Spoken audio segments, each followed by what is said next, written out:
নির্বাচনে নির্গণ্ঠ ঘোষণা হতে হুমকি এবং আক্রমণ শুরু। নিরাপত্তা ও দোষীদের বিরুদ্ধে ব্যবস্থা চেয়ে আমতলী থানায় কংগ্রেস কর্মীরা ডেপুটেশন প্রদান করে।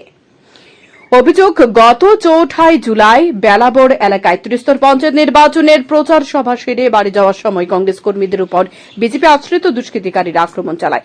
এতে ২-৩ জন কংগ্রেস কর্মী আহত হয়।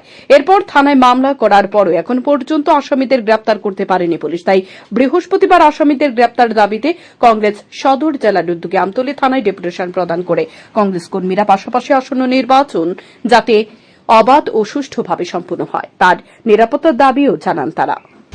আমরা আমতলী থানার ভারপ্রাপ্ত কার্যকরদের কাছে ডেপুটেশনে মিলিত হয়েছি।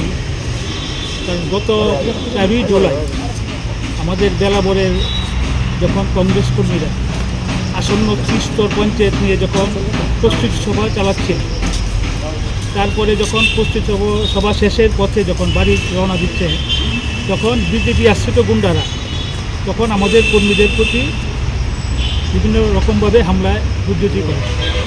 এতে আমাদের ২-৩ জন কংগ্রেস কর্মী আহত হয়।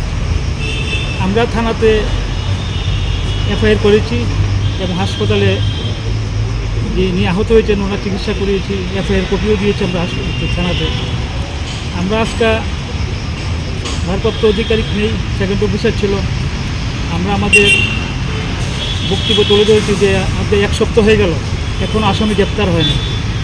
আমরা বলছি যে অতি সত্বর যাতে আসামি গ্রেপ্তার হয় এবং আগামী ত্রিস্তর পঞ্চায়েত নির্বাচন যাতে সুষ্ঠুভাবে আমরা নমিনেশন দাখিল করতে পারি, নমিনেশন পেপার তুলতে পারি, তার জন্য যে পর্যাপ্ত পরিমাণ সিকিউরিটি দেওয়া। Bureau report, news daily Bharat.